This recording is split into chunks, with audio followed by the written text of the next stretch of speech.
Chegou uma pergunta aqui sobre a posição da nossa igreja aqui, da Igreja Bíblica dos Irmãos, em relação aos dons espirituais, às manifestações do Espírito, especialmente no que se refere ao ensino paulino do assunto, né, que é de fato o maior escopo bíblico deste assunto. Bom, a nossa posição aqui como igreja é que nós não deveríamos olhar, né, e nós não fazemos isso mesmo, nós não interpretamos as três principais listas, Romanos capítulo 12, 1 Coríntios capítulo 12 e Efésios capítulo 4, como listas justapostas e complementares. Então nós não pegamos as três listas, juntamos e fazemos uma grande lista de dons, daquilo que o Espírito pode capacitar a igreja na sua atuação. Não, nós separamos estas três listas, especialmente por alguns motivos. A primeira delas é a natureza das cartas. Romano é uma carta mais doutrinária, 1 Coríntios é uma carta mais corretiva. Então só isso já nos indica que Paulo está tratando de coisas diferentes ali. Aquilo que ele teve a oportunidade de ensinar, por exemplo, em Corinto, enquanto ministrou ali por tanto tempo, não o fez em Roma. E por isso precisou enviar uma carta mais doutrinária. Além disso, os títulos das listas que prefaciam as listas, eles são diferentes. Romanos, Paulo fala que esta é a lista dos carismata, são os dons. 1 Coríntios, Paulo fala que estas são as faneros, né, as manifestações. E lá em Efésios capítulo 4, Paulo fala que são os doria, ou doma, né? São duas palavras que ele usa, que significa dádiva, um presente. Além disso, o terceiro motivo é que o sujeito de cada lista é diferente. Então, em Romanos, o sujeito do capítulo 12 é Deus Pai. Então, Deus Pai concede os carismata à igreja. 1 Coríntios 12, o sujeito é o Espírito. Então, o Espírito concede as faneros, essas manifestações.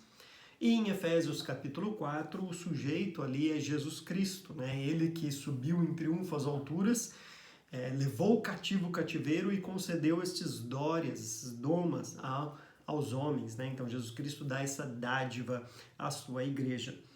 Quarto motivo é que as listas também, elas possuem diferenças notáveis na sua escrita. Por exemplo, a lista de Romanos é a única que traz uma qualificação após o dom listado ali, né? Se é ensino, que ensine, se contribua, que eu faça com liberalidade, né? Ou generosidade, o que preside, que eu faça. Então sempre tem uma qualificação que vem depois. Já 1 Coríntios capítulo 12, não, você tem simplesmente a menção destas 9 manifestações ali.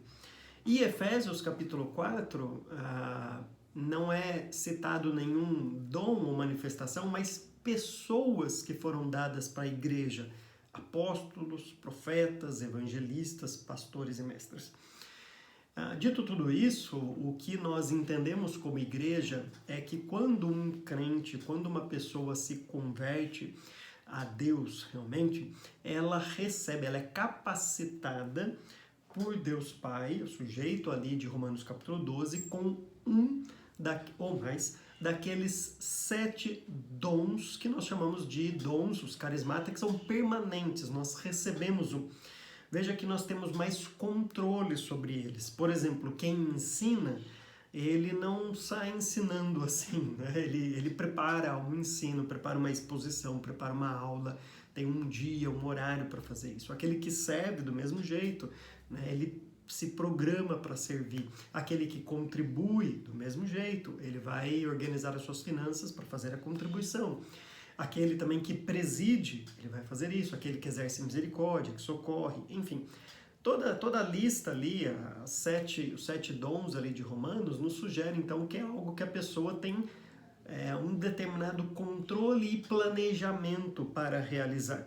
Além disso, todos aqueles itens ali, os dons de Romanos capítulo 12, de certa forma, são obrigações também dos crentes, né? A Bíblia fala que devemos ensinar uns aos outros, exortar uns aos outros, todos devem contribuir. Então, de alguma maneira, aquela lista deve ser feita por todos, mas claro que Deus capacitou alguns para exercer estes dons de uma maneira especial, de se envolver de uma maneira especial, porque é a área realmente que a pessoa foi chamada para desenvolver. Então, o nosso foco como igreja, quando uma pessoa se converte, é olhar para Romanos capítulo 12 e mostrar que estas são as capacitações de Deus Pai permanente que uma pessoa tem e ela precisa desenvolver. Já em 1 Coríntios capítulo 12, nós entendemos que são manifestações do Espírito, ou seja, não é a pessoa que decide quando e se ela vai realizar algo daquilo. Por exemplo, alguém que dá uma palavra de sabedoria, ela não programa, ela não diz e fala, bom, numa terça-feira à noite se reúnam todos porque eu vou dar uma palavra de sabedoria. Não, ela pode ser usada no desenvolvimento do seu dom, por exemplo, no ensino, na profecia ou no consolo, para dar uma palavra de sabedoria ou não. Ou pode ser uma pessoa que não necessariamente tenha um dom de fala, por exemplo, alguém que está servindo, mas que num determinado momento o Espírito se manifesta nela a ponto dela dar uma palavra de sabedoria que aparentemente resolveu algo que não estava conseguindo ser resolvido. Ou um dom de fé, né? Aquela manifestação da fé, da pessoa realmente mostrar uma confiança além do normal. E todas as outras essas manifestações de 1 Coríntios capítulo 12. Então, isso significa que a lista de 1 Coríntios 12 não é algo que a pessoa tem permanente com ela.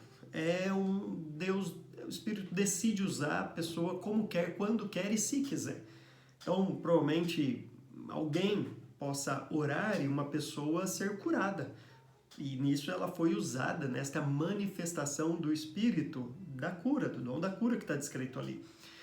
Mas não quer dizer que a pessoa em si tem um dom permanente que é capaz de curar.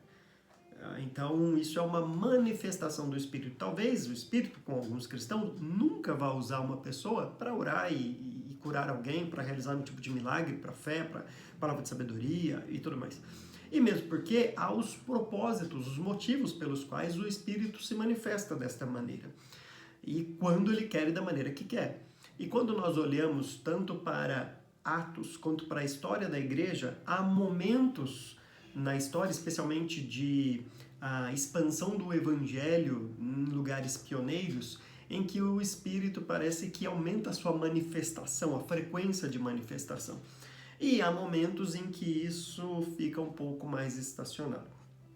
Fato é que Paulo vai dizer, né? Procurem com dedicação, porque isso está ao nosso controle, porque é um dom, a profecia, embora ela possa ser também uma manifestação, mas é um dom ali permanente de Romanos capítulo 12, mas não proíbam o falar em línguas, né?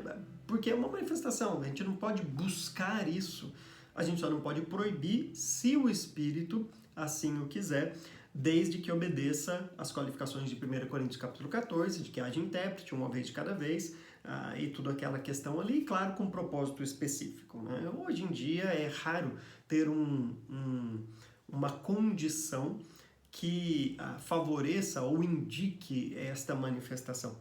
Mas, se caso um dia ocorrer, o que a Bíblia diz é para que não possamos proibir isso, a não ser que não tenha intérprete e tudo mais, o que Paulo diz em 1 Coríntios capítulo 14.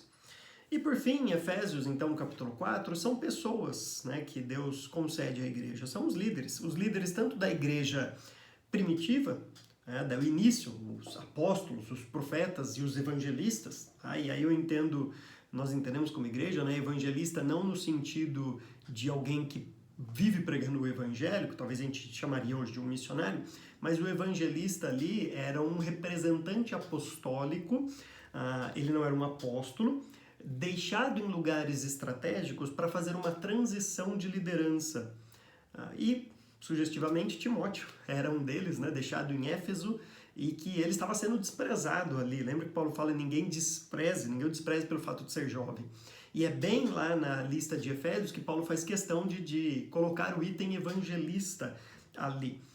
Porque Paulo chama Timóteo, né? Cumpre o seu ministério, faça o trabalho de um evangelista, né? Você foi chamado para isso, então cumpra esse seu ministério, que é ser um evangelista. É assim que eu entendo pelo menos esse texto, né? Não está falando de coisas diferentes, o seu ministério mais aquilo que você não foi chamado para fazer, mas você precisa fazer. Não.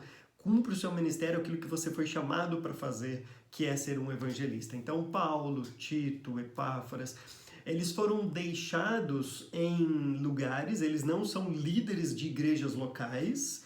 Veja, na Bíblia não diz que eles são líderes, mas eles foram deixados ali para instituir liderança local. É muito claro, né, em Timóteo e Tito, como Paulo dá instruções para que eles façam essa transição entre uma liderança dos apóstolos e dos profetas, que é o fundamento da igreja, para uma liderança local composta, obviamente, de pastor-mestre, ou chamado também de presbítero, bispo, são os nomes que recebem nas escrituras. E o evangelista faria essa transição. Então é assim que nós entendemos a lista, né? Eu gosto de chamar isso de capacitação pela Trindade, porque é uma forma de mostrar que toda a Trindade, de maneira distinta, mas complementar nesse sentido, capacita a igreja para o seu bom funcionamento.